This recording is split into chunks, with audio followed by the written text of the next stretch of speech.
캄보디아에서 우리 경북 예천 출신의 대학생이 납치 살해된 데 이어 경북 상주, 경주, 그리고 경기도 광주 등에서도 납치 신고가 잇따르고 있습니다. 엄마 나 캄보디아 다녀올게 하고 사라지는 대학생이 많다는 얘기입니다. 정부가 이제야 뒷북 대응에 나섰는데 현지 환인 회장 얘기부터 한번 들어보겠습니다.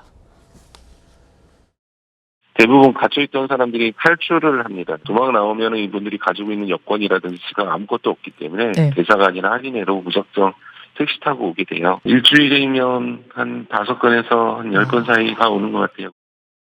제가 올해만 해도 벌써 지금 40~50명 지금 이상 구조를 하고 있는데 지금 현재도 제가 구조하려고 대기 중인 사람들 중에 연락이 안 되고 연락이 끊어진 사람들도 지금 꽤 있습니다. 몇 명이 있습니다. 예. 사실 제가 뭐 그분들의 신상을 말할 수는 없지요. 왜냐하면 지금 구조 작업 현재 진행형이기 때문에 제가 지금 그 사람들에 대해서 어떻게 뭐 왈가왈부 말할 수는 없지만 지금 제가 구조하려고 하는 지금 현재 진행 상태에서 탈출하는 것이 그쪽 중국 조직들이나 알려져 가지고 지금 핸드폰도 빼앗기고. 설전 변호사님. 네. 지금 상황이 심각해요. 네. 그러니까 엄마한테 나 캄보디아 취업됐어.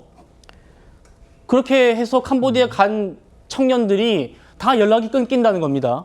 지금 그 예천에 사망한 채 발견된 대학생이 이어서 경북 상주의 30대 A씨한테도 2천만 원 보내달라. 그러면 나 풀려날 수 있다. 이런 영상통화가 왔다고 하고요. 경북 경주의 B씨 가족도 아들 연락 끊겼다고 지금 얘기하고 있고, 광주 광산구의 20대 C씨도 살려달라는 마지막 통화를 했고, 충북 20대 D씨도 가족들이 아들과 지인들 감금된 것 같다. 실종 신고가 계속 늘어나고 있습니다. 네, 이게 굉장히 생각보다 이게 오래전부터 어떤 탐사 프로그램에서도 모 방송국 탐사 프로그램에서 이것과 관련해가지고 굉장히 많은 보도를 했었고, 근데 최근 들어서 이게 조금 더 심각하게 드러난 것 같습니다. 얼마 전에 이제 조현 외교부 장관께서 어떤 그 캄보디아 대사를 초치 조치를 했습니다만 단순히 이거 대사 초치 문제로 끝날 문제는 아닐 것 같습니다. 뭐 오늘 정부에서 적극적으로 TF를 발족을 시켜서 대응을 하겠다고는 하는데, 캄보디아가 대한민국과 어떤 형사사법 공조가 안 되고 있습니다. 공조에 대한 어떤 그 협의는 됐습니다만은 범죄인 인도 협약이라든지 이런 게 전혀 체결돼 있지가 못하고 있습니다. 왜 그러냐면 캄보디아가 공산국가에서 우리나라와 이게 협정이 안 맺어져 있는 상황이거든요. 그렇기 때문에 뭐 얼마 전에 그 20대 대학생을 살해했다라고 검거를 한 어떤 그 중국인에 대해서 사진이 공개가 됐습니다만, 범인 사진이 공개가 됐습니다만, 과연 우리나라 어떤 코리안 데스크가 없는 상황에서 이 부분에 대한 신뢰성이 있는지에 대한 여부도 상당히 불투명하기 때문에. 이 사진인데. 네, 그렇습니다. 이 사람들이 실제로 진짜 주범이 맞느냐?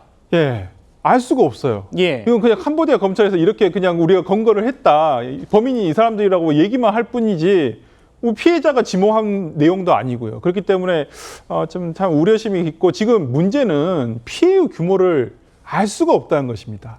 아까 뭐 캄보디아 한인의 어떤 구조 활동을 하고 계시는 분들이 하루에도 5건, 일주일에 5건에서 10건, 그리고 지금도 진행 중이다라고 하고 있는데 피해 규모도 알 수가 없는 상황이에요. 이런 상황에서 정부가 그냥 자국민의 생명과 신체의 안전을 그냥 방관하고 있을 것인가? 지금은 오히려 좀 적극적으로 지금 대응을 해야 될 상황이 아닌가라는 생각이 듭니다.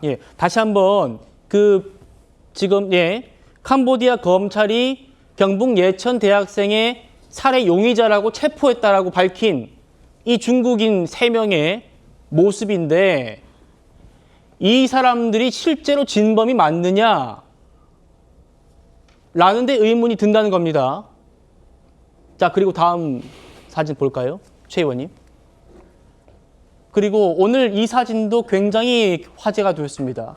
캄보디아에 있는 쓰레기통을 뒤집어 봤더니 지금 좀 자세히 봐주십시오.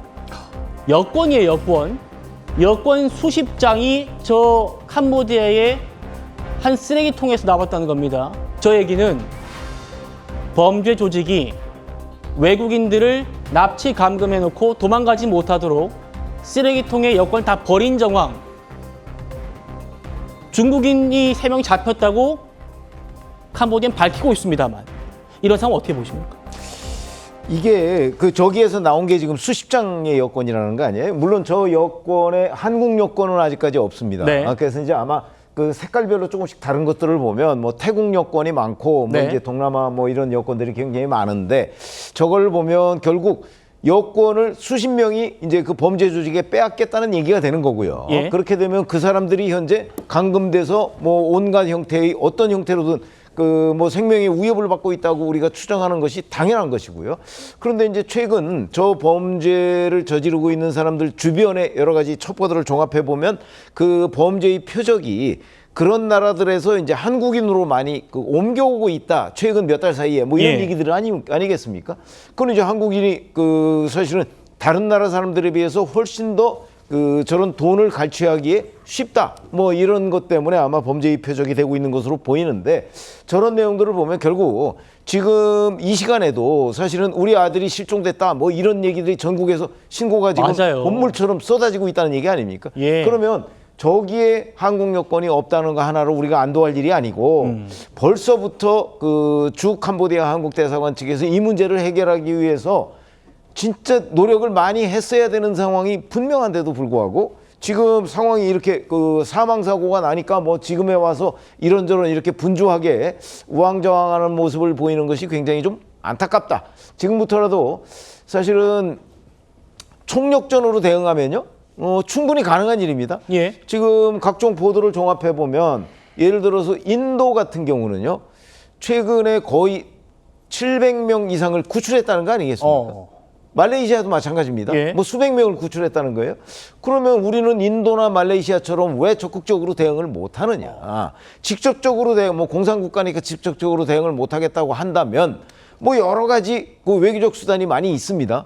뿐만 아니고 경찰력도 우리가 충분히 가지고 있죠. 예. 이런 부분, 이 한인 회장이나 이런 분들 얘기를 들어보면 코리안 데스크를 설치해달라는 게 옛날부터 있었다고 그랬다는 합니다. 거 아니에요? 그런데 그런 것들을 우리 정부가 외면해 왔던 것 아닌가요?